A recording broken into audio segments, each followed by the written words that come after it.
Welcome to the Coach Harp Show. Today we have Julius Williams with us. Julius, tell us how you got your part in football. When I was about 8 years old, I played for a youth league called the Peachcrest Steelers. It was actually through a boys and girls club that was right in my neighborhood. And that was the only year I played youth football because they canceled the team the next year, and they merged with the actual park league. And the park league was a little bit too far for me to walk to practice. So my mom, she had a lot going on. I have 5 other siblings, and so she really just couldn't prioritize, first paying for me to play youth football, as well as, getting me to practice every day, on time and me being out there. So I didn't have the opportunity to play again until the 8th grade when I entered high school. Things were a little bit different. People may hear me say enter high school in 8th grade, but, back then in Georgia, a lot of high schools started, in 8th grade, and elementary school went to 7th grade. So I didn't go to a middle school. I went straight to high school in 8th grade. I went to Towers High School, and it was a great experience for me. Football really wasn't my thing at first. I was more of a basketball player. I played basketball, organized from a young age at the Boys and Girls Club, the same Boys and Girls Club that I could walk to, in my neighborhood. So I was more of a basketball guy. I was already about 6 feet, in 8th grade. I already could dunk, with 2 hands, catch alley-oops. So, basketball, I thought I was going to the NBA. Then I began to play football again, and my 8th grade team ended up winning the championship and going undefeated. And I ended up having a very, very good year, and that's when football kind of crept back in the picture. I still play basketball.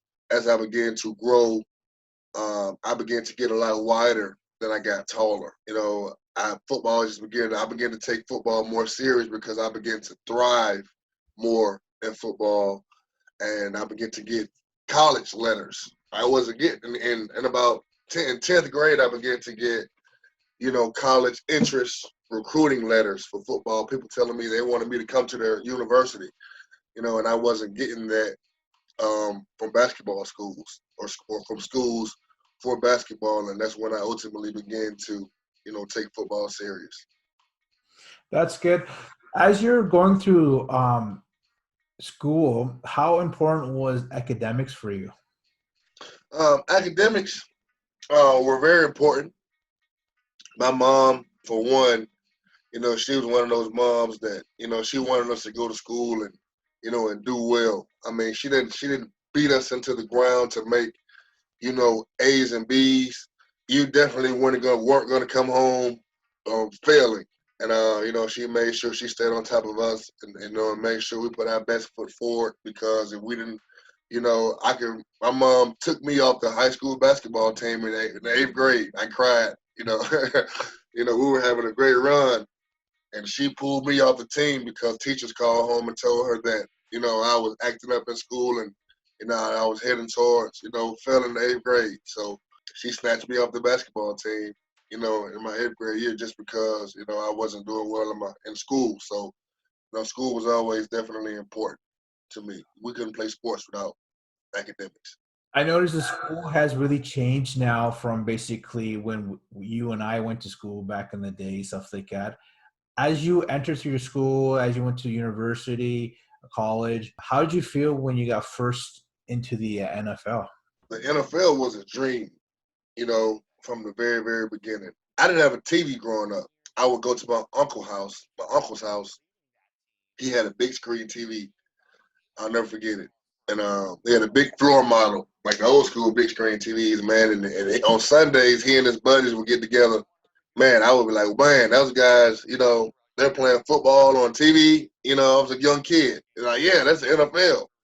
And he was like, they get paid a lot of money to do it. I'm like, what, they get paid to play football? Ever since I figured that out, man, I just kind of fell in love. I always wanted to play football on TV and get paid for it. As my 8-year-old kid, language. Yeah, man, I went to UConn, and once I began to, I struggled at first. I got hurt. I tore my ACL as a junior in high school. Then I tore it again as a sophomore in college in the same leg. So people began to tell me that my NFL dreams were, coming to an end. But I just, kept working and kept working, and ultimately, man, 2 years later, I was in the NFL. So I mean, it was definitely a great experience. It was a dream come true. It brought chills to my body. Even walking in the locker room for the first time, it brings chills to my body right now. Even talking about it. So that's how much it meant to me. Definitely at the time. How about letting the audience know some of the teams that you played for in the NFL?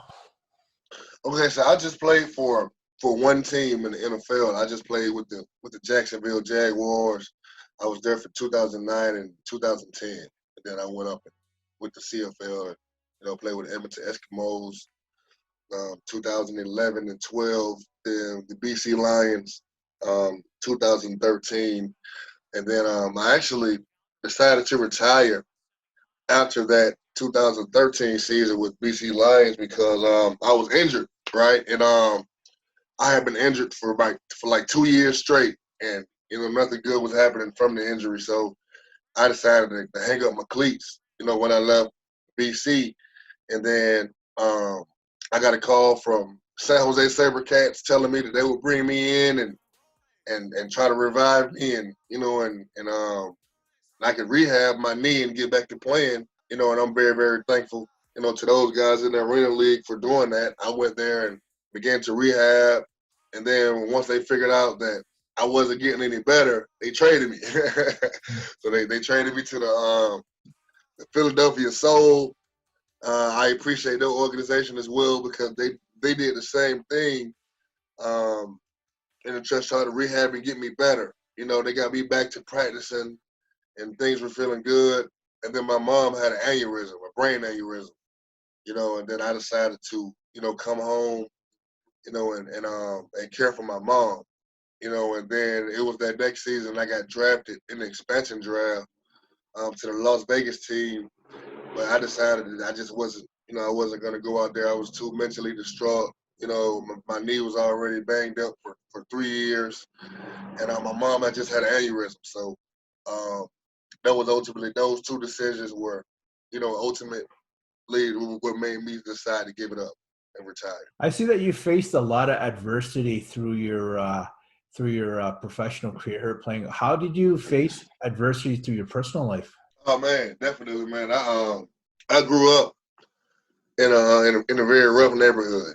Um, just rough by meaning just urban. There was a lot of distractions. A lot of my, good buddies that I grew up with on the playground, once we became 12 and 13, became gang members. It was a lot of influence. The gang members were the leaders of the neighborhood, per se. For me, it was either sports or join those guys. I ultimately chose to, play sports, and I was still with my buddies. We hung out, but as you can imagine, 12-year-old kids in a gang infested neighborhood, it was definitely a lot of distractions, to say the least. That was a lot of buddies of mine that were going, getting locked up and going to jail. There also were buddies that were dying. A big thing that changed my life was when I was a senior. Actually, when I was a freshman, my best friend was incarcerated for 3 years. Once he was incarcerated, he was a guy that I ran with, every single day. Did everything he did. Once he got locked up and he went away for 3 years, it was a big wake up call to me. Like, look, man, you need to get serious. You need to you can really do something with this football thing. I began to lock in and work out harder, and and do more things, and ultimately they helped me be successful. And then my freshman year of college, that same best friend, he went to prison for life. That was definitely an adverse time because that was my best friend since we was 4 years old. So he was my brother. We call each other brother. So close like blood brothers. So that was a very, very adverse time in my life, when he was incarcerated, and ultimately got life in prison, so and he was a big reason why I wanted to start, our Battle of the Trenches Foundation, once I retired, go back and help kids like me, and him. How do you give back to the community through Battle of Trenches? Yeah. Well, in 2015, I decided to retire. I retired via Facebook.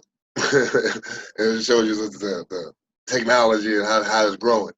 But so once I retired, well, I came. My mom had an aneurysm 2014 in July, as a matter of fact.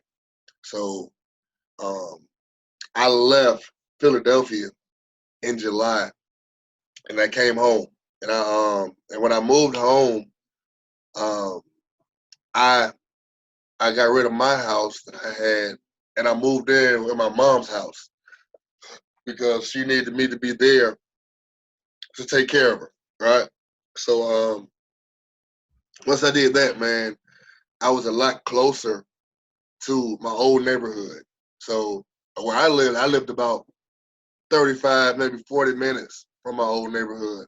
Um, my mom lived about 10 minutes, from my neighborhood. So, moving in with her and, taking care of her, it allowed me to be a lot closer to my old neighborhood. And plus I had finally decided that, I wasn't going to go back and play football anymore. So, um, I wasn't like before when I would be home, I would be spending most of my time grinding, working out, you know, in the gym, watching film, doing things to get better to be prepared for my football season. Like this was the first time I was actually at home and I was just hanging out, so I got a chance to go around more family, more old friends. My grandmother still lives in my old neighborhood. So going over there to sit with them, I would just run into so many people, and then running into people, I would make connections, give out my phone number, and they're like, hey man, come hang out, you know. And me being just a 7-year professional football player, like I didn't want to be the guy who was too cool to hang out, with his old buddies. So initially I accepted, and I was like, yeah, man, I come hang out with you guys. Just let me know where you at. So I can remember getting the address, and so when I got the address, um, I ended up going over, driving over, and it ended up being a hotel these guys were living at. And I'm like, wow, they live in a hotel, So I get out the hotel, and once I go in the hotel, like it was all like I don't even want to repeat some of the things that were going on, and these guys were, living like this every day. It was, trust me, it was definitely not an environment that you would want to, you know, let alone be in or bring anybody else to, and for these guys, they were sitting around these hotel rooms and it was just normal. It was normal to have, it was hard drugs and all types of stuff, you know, that were there. And I was just kind of sitting there just like, wow, like this is how these guys are living now, and um as I began to just go around more people and it was everybody was living like that, and it was just the thing. Like everybody was, was just living, and there was crazy things that they were doing. And the thing that intrigued me most is, as because I didn't want to, I did not want to go back after that day, right? So I tried to ignore it, and I, went around a couple more times. But the thing that really got me was I began to see more younger people. Like every time I go, I would see somebody younger. It started out, guys my age, then guys in their young low 20s, then got ultimately guys in their low teens, hanging out and doing these different things. And I'm just like, man, wow, like nobody's challenging these guys. Even myself at first, I'm trying my best to ignore it, to try to just fit in and not seem like I'm just, some square. You know what I mean? But ultimately, man, I got fed up with it, and ultimately I decided to, do something about it because, everybody was being taught that this is the way you're supposed to live, and I had been so many places, through football and going to college and living in Canada and in Jacksonville in the NFL, and I just knew better, and I wanted to share it with these guys to help them. And ultimately, what happened, I met a group of kids, and next thing you know, I saw those same kids like a week later on the news, and they were like holding a girl hostage, and the police had to break in and kill the guys. That was really what, you know, um, got me off kilter, man. And really, ultimately, I sent the text out to everybody who was in my phone at the moment. Like, hey, man, the text basically said, hey, we got to do something. We can't sit around and let these kids and let these people continue to suffer like this. So ultimately, it was a reason we started Battle of the Trenches. About a week later, I hosted a big camp, a big free camp at my high school, my old high school. We had about 100 kids come out. I invited a bunch of my buddies that were still playing in the NFL and had retired, and it was a big success. We had kids at the camp crying because they couldn't believe that we were there. You know what I'm saying? So after that, we were just inspired, to do so much more because we hosted a camp for those kids because we knew otherwise they wouldn't be interested in going to a football camp. They would never make it to a Nike camp or Under Armour camp or FBU, who I work with now. They would never have an opportunity to make it to those camps. So we just wanted to bring that setting to them. And when we brought it to them, man, they were boo-hooing like babies. Some of these kids were some of the toughest kids on the planet, from growing up in a very, very tough environment. And they're outside boo-hooing, crying real tears because they can't believe that these NFL guys came out here and did a camp for free, and actually they can actually smell and touch and talk to us, and everybody was down to earth, and they just couldn't believe it. So once that happened, man, it just inspired me to want to do so much more for that environment. And 6 years later, 5 years later, we're still here doing the same thing. I hear. I want to say that's very touching with what you're talking about with dealing with a lot of the high risk youth. Because if we don't have the role models there, we're not changing the world. And with what you're doing there, I think, remember when you were little and you're saying that you on your big screen you saw the NFL? Well, you know what? You're the next closest thing to these kids right now. Right. And the thing is, I feel that's really important. And I want to ask you something about family values. Where did you learn that? Did you learn that from sports or through your family? I mean, I have a big family, Yeah. right? And the one thing that my mom always taught me, man, and the leader of my family is my grandfather, and he was always just a wise man. He's the only grandfather I ever knew. I never met my grandfather on my dad's side. Um, he was deceased before I was born. But having my grandfather, man, he instilled a lot of values in me. And even though we were in a very, very tough neighborhood, I think that's what kind of saved me. Just like even though I would get very, very close, to I did stupid stuff as a kid, of course, um, but I think that was what kept me, far enough away to not, get in anything serious because I just always had those values, in my head. And my mom was big. Like I said, we had a big family. I got 5 siblings, so um, we were just a close knit family. She always taught us to, to fight for each other and love on each other, and she didn't really let us bicker and fight amongst each other too much. We had our quarrels over the front seat and and stuff like that.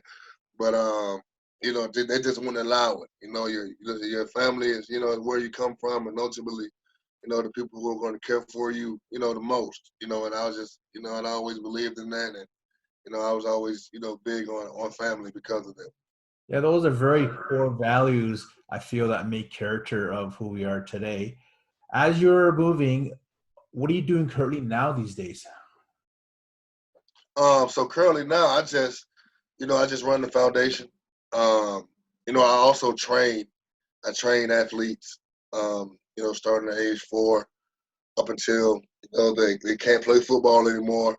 Um, Recently, I've even just started to train adults. Who just want to live a better life.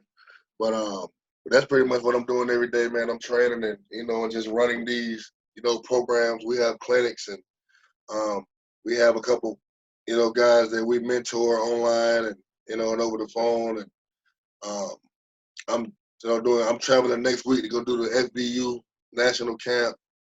So I mean, really just today running our foundation battle of the trenches is just we have several programs to help out at risk youth. So I pretty much do that full time, man, and just try to be a vessel and be a mentor and a staple in our community. That's awesome. If people wanted to reach out to you, what are some of the outlets they could connect with you? Oh, definitely. I think the easiest way these days is probably Instagram. I'm on Instagram. My name on Instagram is Julius Trenches. I'm also on Twitter as Julius Trenches, on Facebook as Julius Trenches. Basically, I'm Julius Trenches on all platforms.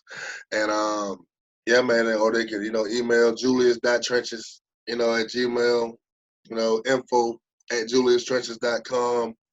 Those are definitely different ways they can get in touch with me. I love to talk to people all day, every day. So I mean, I definitely respond to my messages and things like that. When people reach out and so have a lot of fun.